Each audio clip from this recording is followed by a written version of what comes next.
boa tarde. Me apresentando novamente de forma muito breve, eu sou Rebeca, mestranda da professora Marina, e faço parte do grupo de pesquisa que também trabalha com psicometria. O tema é evidências de validade de conteúdo. Espero conseguir contribuir com alguma coisa aqui, que vocês aprendam, perguntem. Eu vou tentar responder tudo que eu souber. O que eu não souber, que bom que a professora Marina está aqui. Mas vamos lá. Antes de entrar, literalmente, assim, iniciando já com validade de conteúdo, eu julguei importante dar uma breve contextualização, assim, de onde é que fica essa validade de conteúdo. Quando a gente pensa em psicometria, quando a gente pensa em medir alguma coisa, a gente precisa confiar que esse instrumento ele vai medir aquilo que ele se propõe. A gente precisa confiar que ele é válido, né? Já que a gente está falando aqui da prática profissional, a gente, na psicologia, vou trazer muitos exemplos da psicologia, porque é o repertório que eu tenho, mas em qualquer profissão a gente vai fazer uso de um recurso, a gente precisa confiar que esse recurso ele é válido, a gente precisa confiar no recurso e na informação que esse recurso vai me dar. Sabendo disso, se faz importante, tanto na pesquisa quanto nessa prática, eu entender as evidências de validade do recurso que eu estou usando. Então, quando a gente pensa em validade, assim, como um todo, o nome grande, validade, ele se refere a quê? Ao grau que um teste, ou que esse recurso mede, aquilo que ele se propõe a medir. Uma questão na psicologia, e em algumas outras questões, assim, também, vou dizer aqui, por exemplo, eu vi que os meninos, Jânio e o Robert Van, estão aqui, e eles fizeram um trabalho, por exemplo, com qualidade, com sono, com atenção, com, sei lá, qualidade de vida. Esses são temas, são manifestações de um traço que é latente. A gente não consegue aferir, assim, o que é qualidade de vida, né? Como é que eu vou medir ansiedade ou depressão ou personalidade? Então, quando a gente pensa nos instrumentos de avaliação, esses instrumentos, principalmente a gente está aqui falando de psicometria, eles vão propor tarefas ou pedir que a pessoa responda um item no grau de concordância desse item. Então, qual é a ideia desse instrumento? Ele vai propor algumas tarefas específicas, que pode ser resolver um problema, pode ser fazer um desenho, pode ser contar uma história, completar uma frase, descobrir um padrão, né, de uma forma.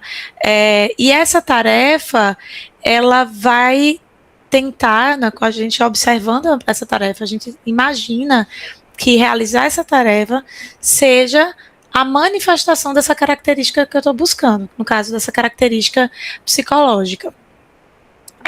Então, cada tarefa que é proposta, ela busca observar a manifestação desse traço latente. Então, quando a gente fala traço latente, porque quando a gente vai medir, né, avaliar uma ansiedade, uma qualidade de vida, não é uma concatenação de pedacinhos, né? Quando a gente pensa em coisas físicas, tipo centímetros, ele é composto por milímetros, o metro é composto por centímetro, o quilômetro é composto por metro, a gente tem pedacinhos concatenados que a gente pode ir medindo e somando. Quando a gente fala de traços psicológicos ou estados psicológicos, aquilo é latente, a gente não consegue alcançar, pegar, não é palpável assim. Então, para que a gente meça isso, a gente precisa pensar, a gente precisa fazer uma conceitualização, entender o que é esse construto e pensar como que esse construto se manifesta. A partir do momento que a gente imagina essa manifestação, a gente consegue pensar nessas atividades, né? E aí, a depender do que eu estou medindo, por exemplo, se é inteligência, qual é a teoria da inteligência, o que inteligência é para a gente, é conhecimento cristalizado, é aprendizado, conseguir imaginar um objeto e rotacionar ele na cabeça? Quais são? É memória operacional? É processamento? Como que é essa inteligência? De que forma eu vou propor uma atividade? De que forma eu vou propor um item que vai medir esse traço latente que é a inteligência da pessoa? Então, imagine que para eu considerar que um teste é válido, eu preciso que esses itens do teste, que essas tarefas do teste meçam esses comportamentos. E eu preciso que esses comportamentos sejam, de fato, a expressão desse traço latente que eu pretendo mensurar. Então, sabendo disso, para eu considerar que um teste é válido, eu preciso confiar que a inferência que eu farei entre esse resultado da atividade eu consigo, na verdade, com um teste válido, eu consigo inferir com segurança esse traço que eu estou medindo. Então, pulei. Então, o teste é válido com a inferência entre a atividade realizada pelo paciente e a característica que é observada. Então, a partir do momento que eu pego aqueles resultados, aqueles scores daquele item, daquele teste, eu consigo inferir sobre esse traço que eu estou investigando. Então, considerando isso, o item do teste, ele deve refletir esse traço latente, tal qual, né, idealmente, um espelho, no que se refere ao conceito, no que se refere ao conteúdo e no que se refere às relações desse traço com outras variáveis. Então, isso é validado enquanto um grande grupo, né? Daí, sabendo disso, eu imagino que, para eu aferir essa validade, eu preciso pesquisar, eu preciso realizar pesquisa sobre esses testes, eu preciso observar empiricamente essas manifestações dessas tarefas e ver se, de fato, ele está representando o traço que eu tenho interesse. Então, a partir do quanto eu vou aplicando, que eu vou coletando essas evidências do teste, do quanto ele mede esse construto, eu vou acumulando evidências de validade. Quanto mais evidências de validade, maior a robustez de um teste, ok? Quanto mais robusto e mais válido, mais segurança eu tenho de que esse teste ele está medindo aquilo que ele está se propondo a medir.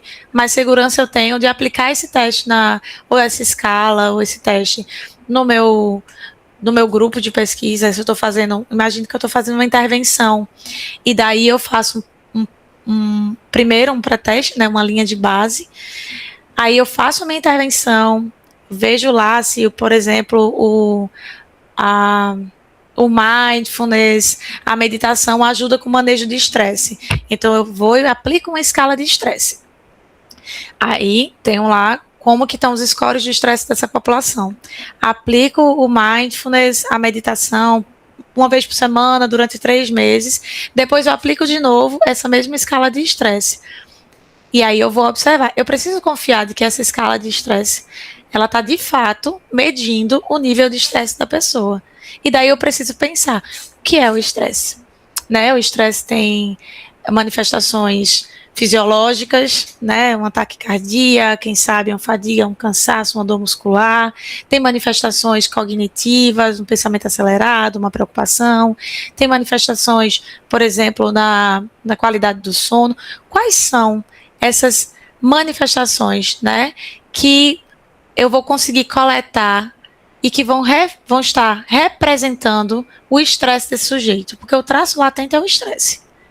Mas nessa escala eu vou ter itens, né? Eu vou criar um item, talvez em escala do tipo Likert, de 1 a 5, de 1 a 3, depende. E vou pedir para esse sujeito marcar. Então, à medida que ele está respondendo a essa atividade, essa tarefa, eu estou, teoricamente, medindo a representação desse traço, que é do estresse. Eu preciso confiar que o meu instrumento é válido, né, para eu conseguir depois defender lá no meu artigo, defender no meu projeto, de que foi a minha intervenção que diminuiu, que deu essa diferença no resultado, de que aquilo de fato está medindo o estresse. Então, em 1954, só dando um contexto assim histórico, a APA, que é American Psychiatric Association, junto com a American Educational Research Association, é muito inglês, e a National Council of Measurement in Education, publicou a primeira versão dos padrões americanos para os testes, que são essas recomendações técnicas para testes psicológicos e técnicas diagnósticas, isso em 1954. Nesse momento, nesse documento, a validade ela é classificada em 3 tipos, que é a tríade de validade, que é a validade de conteúdo, que é a que a gente vai se aprofundar hoje, a validade de critério, preditivo ou concorrente, e a validade de construto. Isso em 1954. Hoje em dia, né, a gente já tem os standards, que esses standards aí já é de 2014, eles acabam esses standards eles se referem ao grau de validade, né, desse instrumento, só que ele sai dessa tríade, ele sai desses 3 tipos de validade e compreende a validade como um todo, enquanto esses subtópicos aqui, vocês conseguem ver, acho que dá para ver meu mouse, né? São fontes diferentes, são diferentes fontes de evidências que vão apoiar a validade desse teste, que vão dar segurança para essa inferência que eu faço a partir do resultado dos testes, certo? Então, a gente sai dos tipos de validade, esses estándares de 2014, entre 1954 e 2014, teve algumas 2 ou 3 publicações que as coisas foram mudando, então sai do tipos de validade para fontes de validade. Certo? Então, aquelas 3 tipos de validade, você vê que eles estão aqui nos standards. Então, eu tenho aqui a de conteúdo, está aqui. A de construto também, que é fatorial, convergente e discriminante. Então, você vê que ela separa um pouco mais, porque são diferentes fontes de validade. Hoje, a gente vai se aprofundar na validade de conteúdo. Imagino que posteriormente tenham outros momentos para a gente entender outras fontes de validade. Então, considerando isso, a gente pode considerar que a validade é uma questão de grau. Se eu tenho diferentes fontes de validade, que quanto mais fontes, mais evidências, mais apoio eu tenho de que essa interpretação do score, eu posso conseguir fazer uma inferência melhor, com mais segurança de que aquilo é a manifestação do traço latente que eu estou medindo. Então, quanto mais evidências de validade eu tenho, né, a partir das pesquisas que vão se acumulando, mais válido o teste é. Então, ele vai sendo mais robusto, mais seguro. Por outro lado, a validade ela não é uma propriedade do teste, mas sim dos scores. Como assim? Um teste, ele vai ter a sua validade, seus tipos, suas fontes de validade, e ele vai ter uma tabela, ele foi validado para determinado público, ele foi validado numa determinada cultura, ele foi validado para talvez um grau de instrução. Então, assim, não é que o teste é válido ou não é válido. Os scores que são produzidos desse teste, eles vão ser seguros ou não a partir de como ele foi validado, com que grupo ele foi validado. Então, um teste ele pode ser válido para uma idade e não para outra. Um teste ele pode ser validado estar válido num país e não no outro.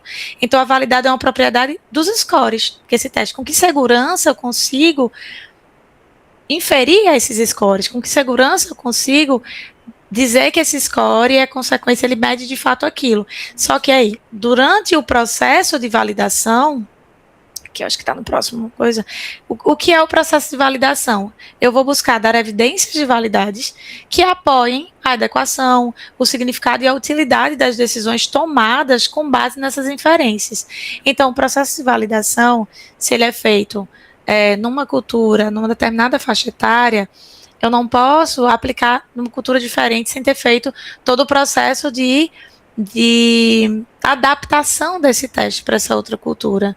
Se eu não tenho, por exemplo, tabelas normativas para a interpretação desses scores com outra faixa etária. Então, os scores eles são válidos para aquele grupo onde o teste foi validado.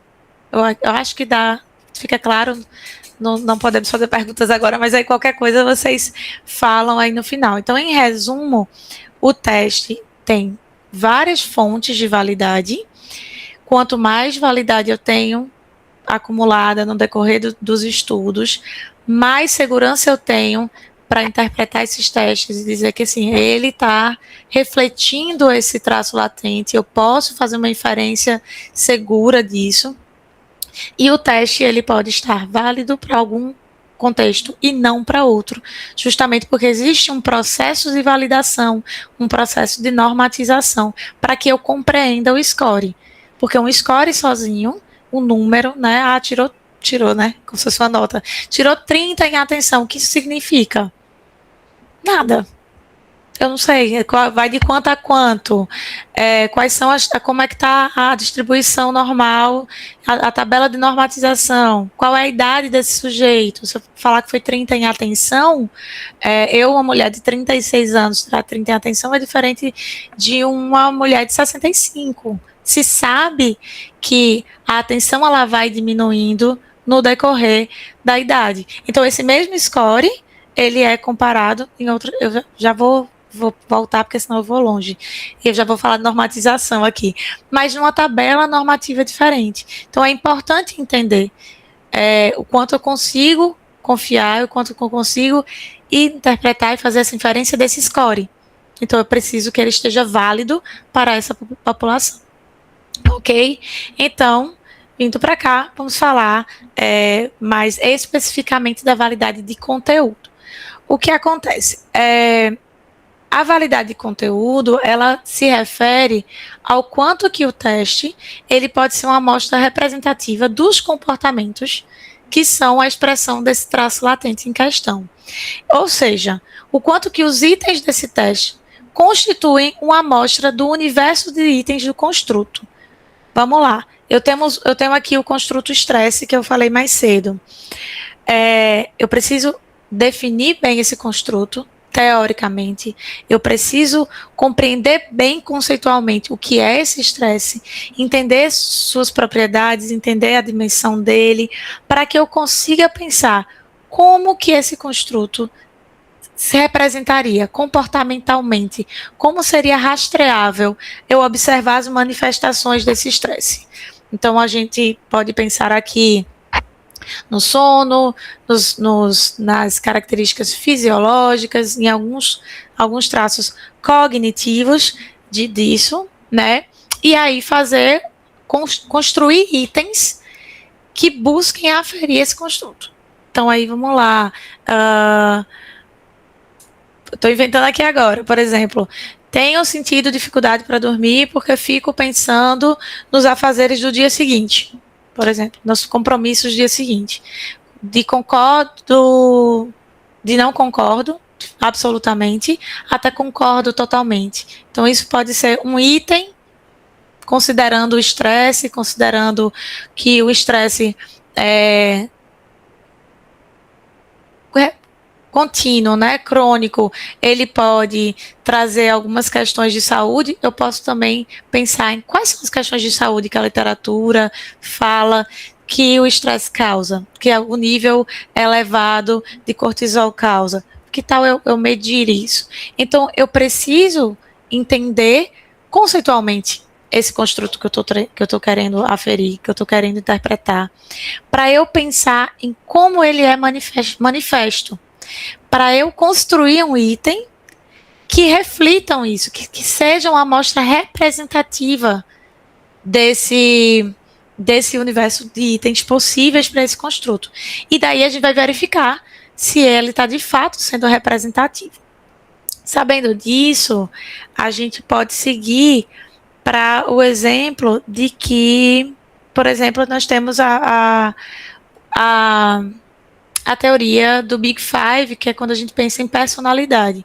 Então, na teoria do Big Five, não sei se tem muita gente da psicologia aqui ou não, eu vou falar um pouquinho, mas assim, é uma teoria que fala que nós temos 5 fatores possíveis da personalidade. Cada fator também vai ter subfatores aqui específicos. Então, ao todo, são 17 tópicos, por assim dizer. Então, eu tenho o neuroticismo, que é um grande fator, e em neuroticismo eu tenho 4 subfatores. Então, eu tenho neuroticismo, extroversão, abertura, e aí eu vou entender dentro deles o que a teoria fala sobre eles e como que seria a expressão deles na vida, no dia a dia. Então, eu preciso ter itens sobre todos esses fatores. E eles precisam ser considerados para que eu consiga dizer que eu estou aferindo a personalidade como um todo. Isso porque a teoria conta com a estrutura de 5 fatores. Então, eu preciso conseguir ter itens sobre todos os fatores. Eu posso ter um teste só sobre neuroticismo ou um teste só sobre extroversão? Posso. Mas aí eu vou falar que é um teste de personalidade? Não. Eu vou ter uma escala de extroversão, uma escala de abertura à experiência, uma escala de amabilidade. Mas o teste de personalidade, por entender teoricamente que ela é constituída por 5 fatores, eu preciso entender quais são esses fatores, entender a teoria, para conseguir elaborar um conjunto de itens que sejam a manifestação desse traço latente dessa personalidade. Então, aqui nós temos, por exemplo, alguns itens da bateria fatorial de personalidade. Quais são os fatores possíveis? Nós temos abertura, extroversão, realização, botei um A a mais, tá? Realização, socialização e neuroticismo. Eu preciso entender teoricamente o que é cada um desses fatores. E aí eu tenho frases, salvo engano, o BFP é do 1 ao 7, é uma escala do tipo Likert, que você coloca o quanto você concorda com essa frase, o quanto que essa frase te representa de 1 a 7. Então, eu vou falar sobre mim, né? Deixa eu ver. Insiste até concluir a tarefa ou trabalho. Eu sei como eu me comporto em relação a se eu desisto rapidamente ou não, o quanto eu concordo de 1 a 7. Esse fator em específico, ele é um fator que está associado à realização, né? Então, o que é neuroticismo, o que é extroversão, o que é abertura? É importante também a gente entender que a abertura à experiência, ela pode ter uma topografia enorme. Existem várias possibilidades de estar aberta à experiência.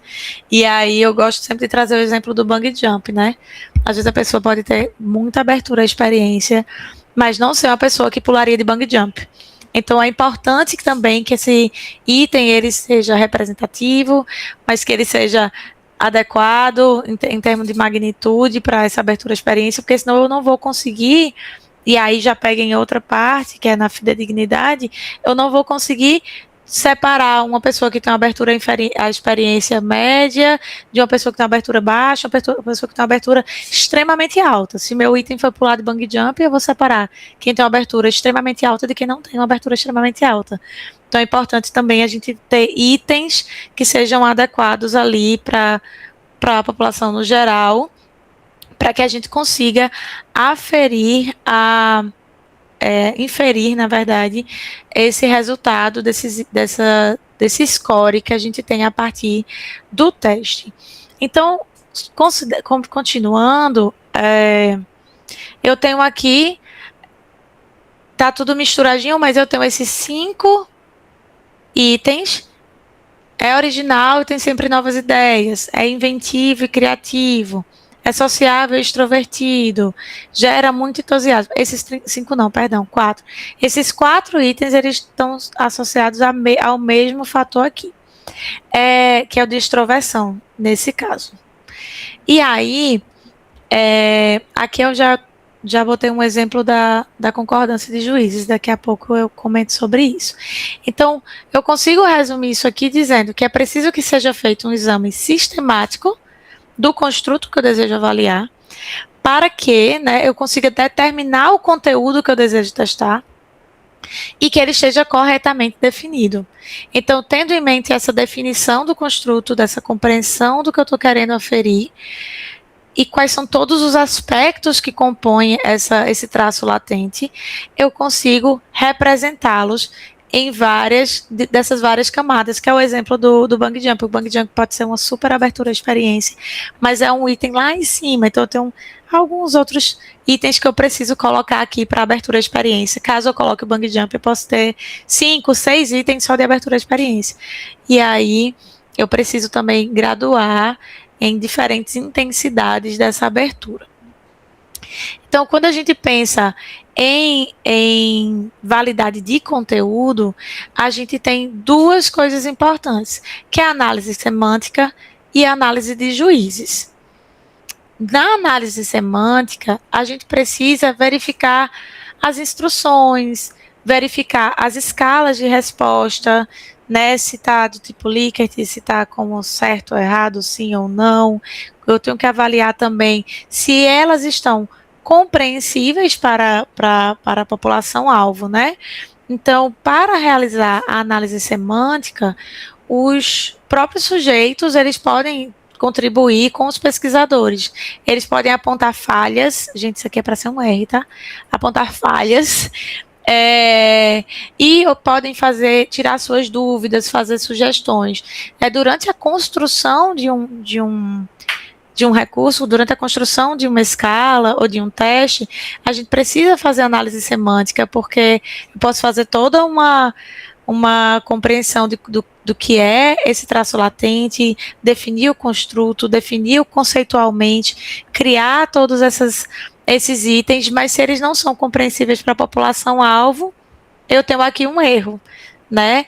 E aí esse erro vai mexer na segurança que eu vou aferir esse dado e que eu posso inferir a partir dele. Então, o objetivo da análise semântica é verificar se esses itens eles são compreensíveis a todas as pessoas do grupo e mantendo a formalidade. Nossa, que erro de digitação é esse? Ah, tá. E mantendo a formalidade. Então, se é, por exemplo, aqui é tipo assim, se é, por exemplo, uma escala para o ensino médio, eu preciso que todo mundo do ensino médio compreenda.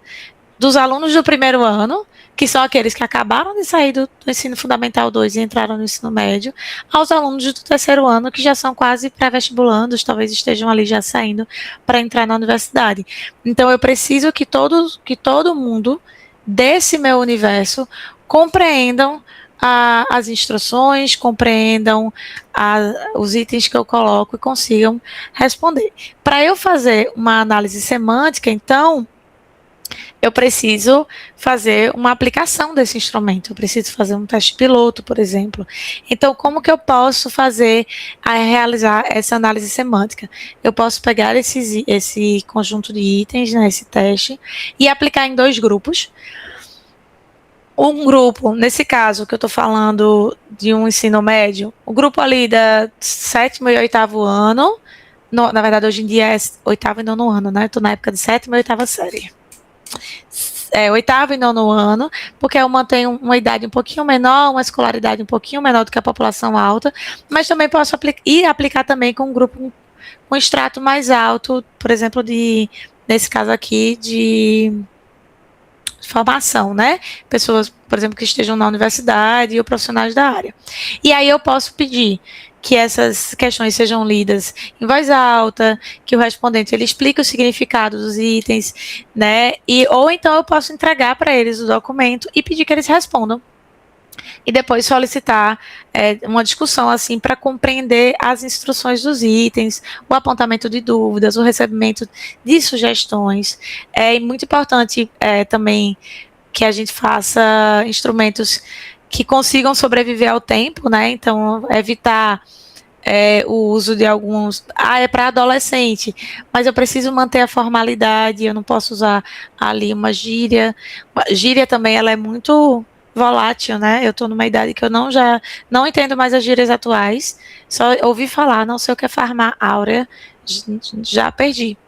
Então, se a gente coloca essas informações, vou me conectar com um adolescente, Esse teste ele pode ficar muito obsoleto muito rápido, porque não vai alcançar as pessoas que não compartilham esse linguajar, ao mesmo tempo que se eu saio dessa formalidade também, não é interessante para o teste. Então, nessa análise semântica, eu preciso garantir que os respondentes eles estejam entendendo do que eu estou falando, que eles consigam responder, que eles não tenham dúvida de algumas palavras. E se tiver, ou a gente vai sanar essa dúvida, ou a gente pode pensar na possibilidade de trocar uma palavra. Tendo feito análise semântica, existe a possibilidade de fazer a análise, a possibilidade, não, a necessidade, né, que é a outra parte da validade de conteúdo. É a primeira análise semântica, a segunda é a análise de juízes. Né? E aí, nesse caso, para ser juiz, a pessoa tem que ter, né, conhecimento de causa sobre a coisa. Então, a gente vai convidar especialistas dessa área do construto, professores que estudam, né, pessoas que estão na clínica, talvez, mas eu preciso de pessoas que entendam do construto que eu estou tratando e que me ajudem a verificar se esses itens, de fato, eles estão se referindo ao traço latente ou não.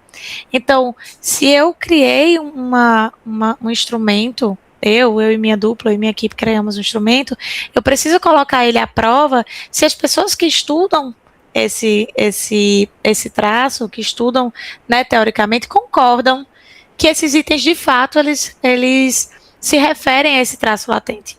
Então, é importante também que pessoas tenham conhecimento metodológico da construção de escalas e tal. Então, o mais importante, principalmente quando a gente está construindo esse teste. Então, o que a gente precisa fazer? A gente, idealmente, pede pelo menos 3 juízes. É importante porque a gente evita já o empate, né? Então, pode ser 3, pode ser 5, um número ímpar é mais interessante para que a gente não corra risco de empates. A gente entrega uma lista das definições desses fatores, né? Porque, enfim, para a pessoa lembrar ali qual é a definição do fator.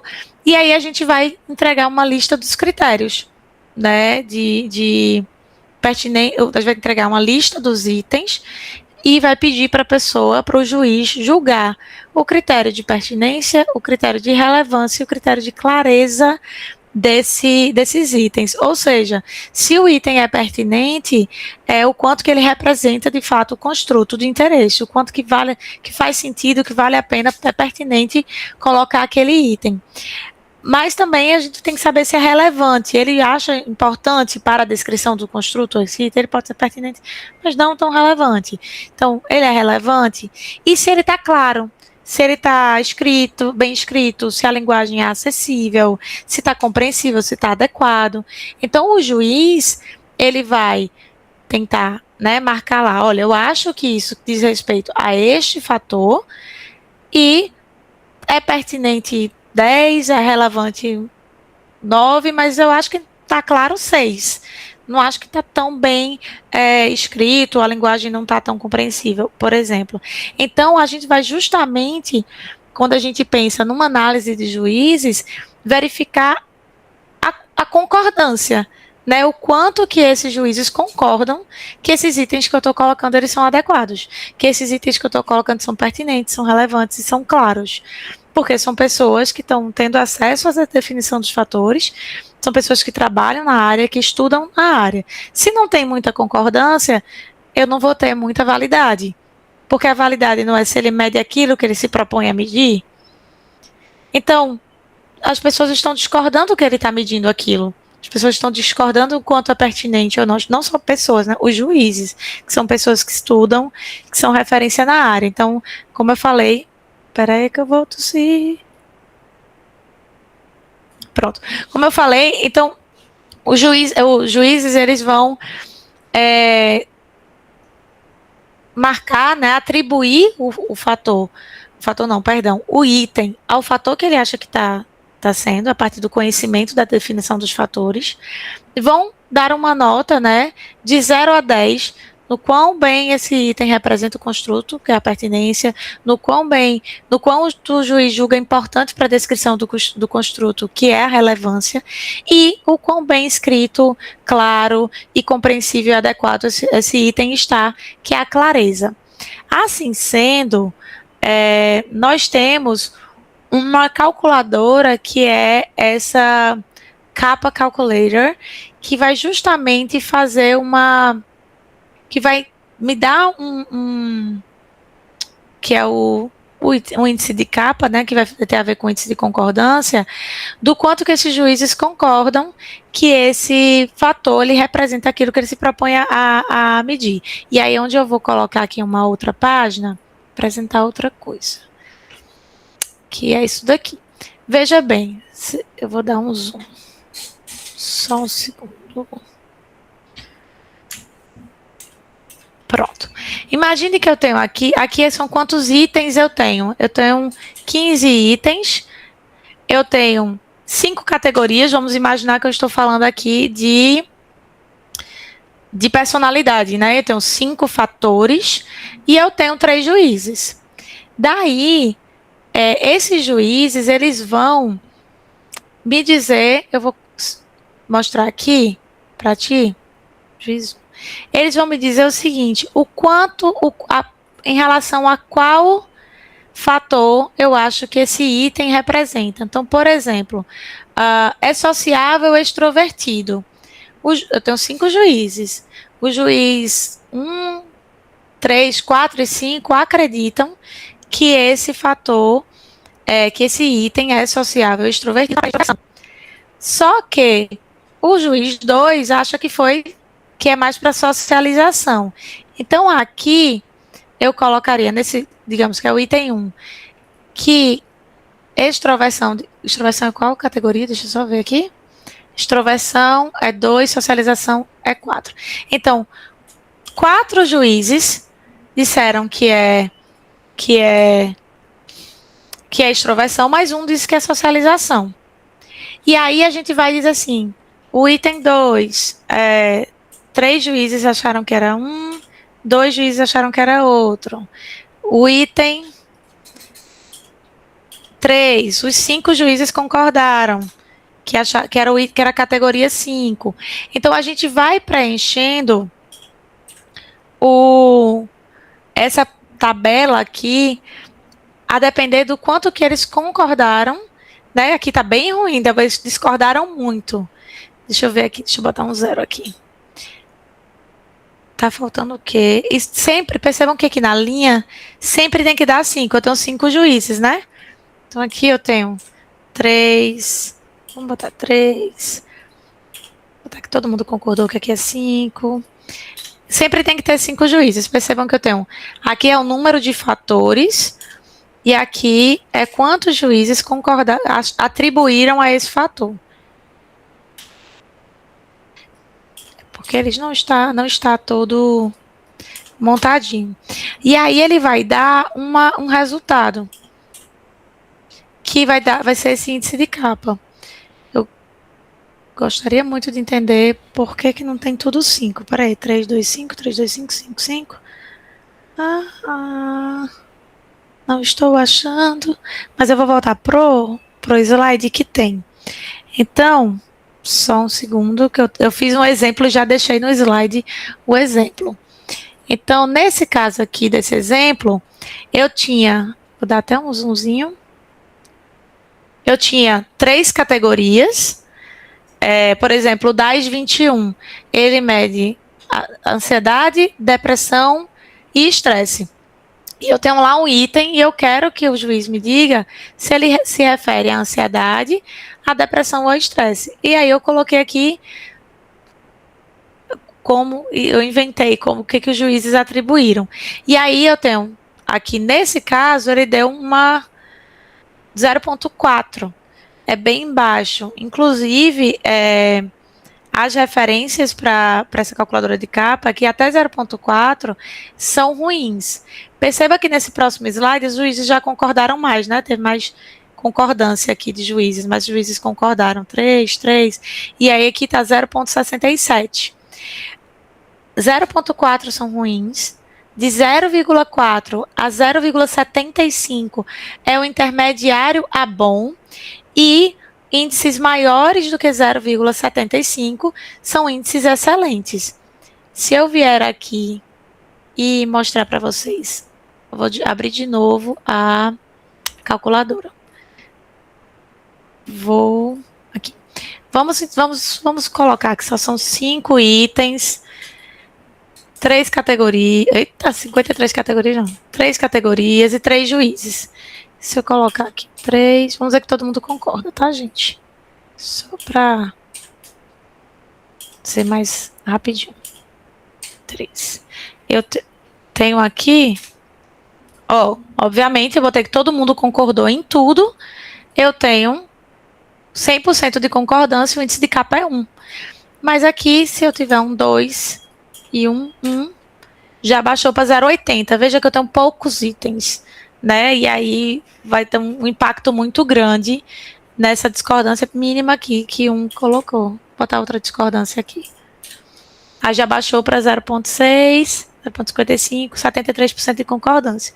Então, obviamente, se eu tenho mais itens, e aí, por isso que é interessante também que cada fator, ele tenha pelo menos 3, 4 itens. Quando a gente está montando está criando um teste, a gente pode também, a depender do índice de concordância e tal, repensar naquele item.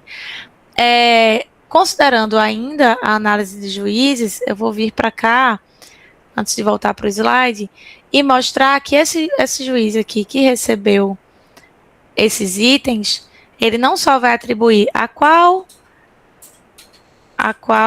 eita, não tenho 6, a qual fator ele acha que significa que ele vai dar aquelas pontuações de 0 a 10 em relação a pertinência, relevância e clareza. Ao fim disso, a gente vai ter, eu vou mostrar aqui, peraí, quero mostrar meu PDF, cadê? Só um segundo. A gente vai ter o CVC, que é o índice de concordância de juízes. Deixa eu mostrar aqui para vocês. Perdão por esse vai e volta, viu? Então, aqui eu tenho análise de juízes procurando esse índice de capa. Tem a ver com o quanto eles concordam que o item está dizendo respeito a um construto em específico, certo? E aqui eu tenho adequação, relevância e clareza, em que os juízes vão atribuir uma nota de 0 a 10 e eu vou ter um coeficiente de validade de conteúdo. Como que eu vou chegar nesse coeficiente? Eu vou ter a média dos 3 juízes dividido pelo valor máximo que eu posso dar. E aqui eu tenho, no caso do juiz 1, vai dar adequação, relevância e clareza. O juiz 2 vai dar também adequação, relevância e clareza. E o CVC total é o cálculo da média de todos os CVCs. Então, também criei uma planilhinha para a gente imaginar que o juiz, aqui vamos falar que a gente está falando apenas de adequação.